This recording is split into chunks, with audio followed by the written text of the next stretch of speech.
I warmly welcome you all to this meeting. We appreciate that you are in the middle of your electioneering campaigns nationwide, but yet you found time to attend this meeting in spite of the short notice. We thank you for your presence and wish to assure you that this meeting will not be long, so you can resume your campaigns and other activities towards the 2023 general election. We have consistently assured leaders of political parties that the Commission will regularly consult you with a view to bringing you up to date on the preparations for the election. Let me therefore start with the issue of polling units. You may recall that in 2021, with your support and that of other critical stakeholders, the Commission successfully expanded voter access to polling units 25 years after the last limitation exercise in 1996. Consequently, the number of polling units increased from 119,973 to the current figure of 176,846.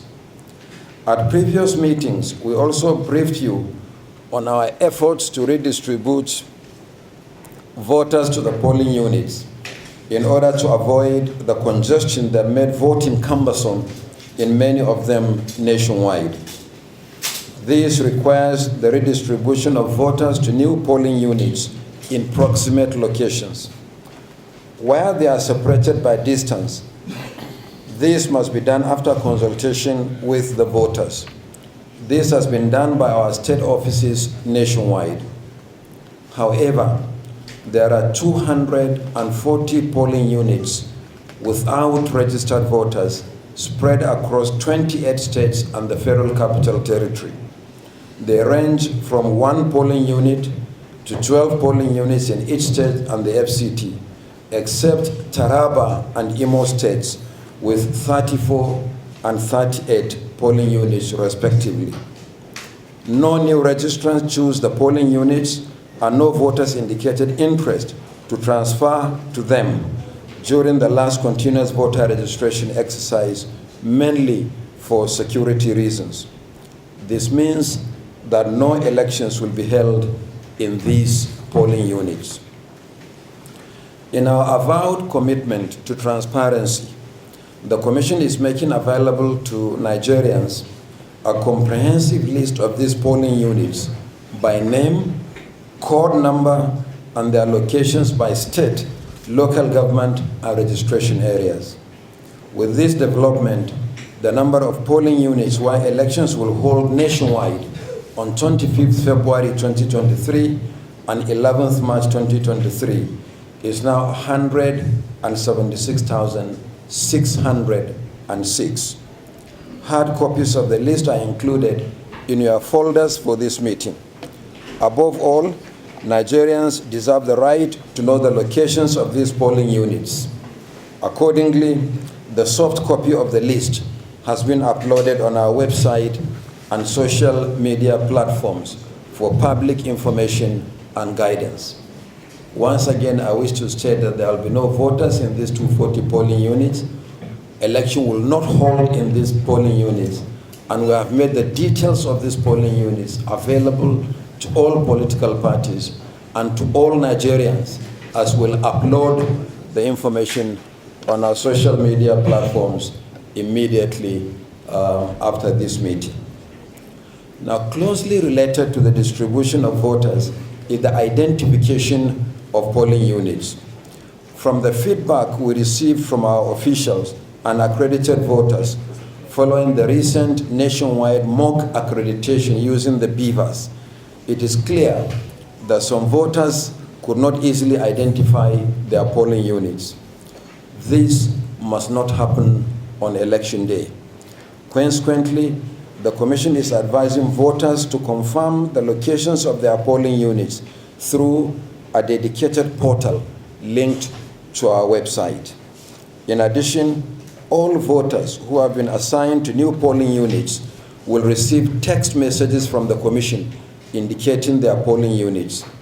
We have also compiled the register of such voters, and our state offices will give it wide publicity, especially for those who may not have provided their telephone numbers during voter registration or those whose numbers may have changed. Voters can locate and confirm their polling units before Election Day by sending a regular text or WhatsApp message to a dedicated telephone number. Details of the simple procedure will be uploaded on our social media platforms shortly. As you are aware, we have less than 2 weeks to the 2023 general election. The Commission is finalizing the issuance of 1,642,386 identification cards for polling agents and collation agents nominated by the 18 political parties, made up of 1,574,301 polling agents and 68,085 collation agents. I urge the chairman and leaders of political parties to ensure that only agents accredited by the Commission and wearing the correct identification cards appear at polling units and collation centers during election and electoral activities. A situation where 2 or more agents claim to represent a political party, resulting in commotion at polling units or collation centers, is unacceptable. Only identification cards issued by the Commission will be recognized on Election Day, and violators are liable to arrest and prosecution for impersonation. Turning to the ongoing electioneering campaigns, the Commission is concerned about violent attacks on supporters of political parties across the board, resulting in extensive damage to property and even the loss of life in some cases. Let me once again appeal to chairmen and leaders of political parties to continue to call your candidates and supporters to order. I also call on the security, intelligence, and law enforcement agencies to arrest, investigate, and prosecute anyone involved in violent conduct, including incendiary statements capable of inciting the public and causing a breach of the peace contrary to the provisions of the Electoral Act. Once again, I welcome you to this brief meeting, and I thank you, and God bless. Let me begin by thanking Mr. Chairman for inviting us to this interactive session. And state that political parties are always full of commendations for you whenever we have this opportunity to interact with you. Mr. Chairman, sir, I'm confident that, as it has always been in the past, IPAC and INEC will be coming away from this meeting, more prepared to face the onerous task of conducting credible, transparent, and acceptable elections in 2023.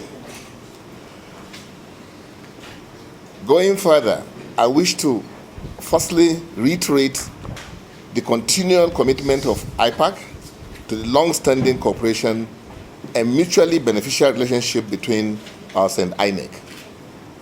I want to use this occasion to also reaffirm the confidence of IPAC and the leadership of INEC for its consistent demonstration of diligence and common zeal and patriotism in the pursuit of the agency's statutory mandate.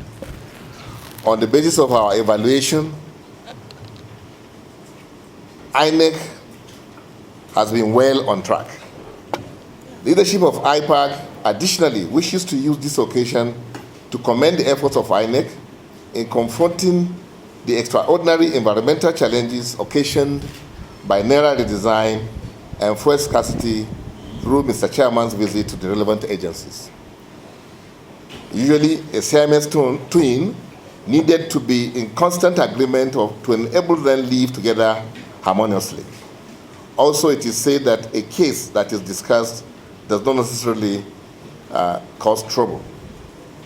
It is on this philosophical note that I want to thank INEC and her commissioners for constantly calling us to rub minds together because of Nigerians' political project. By what we hear and read in the news, your mock accreditation exercise was a success. That is very encouraging, as we know a mock examination cannot be taken to be the real examination, whose coverage is wider and complex. So far, the beavers that were used were reported to have performed perfectly.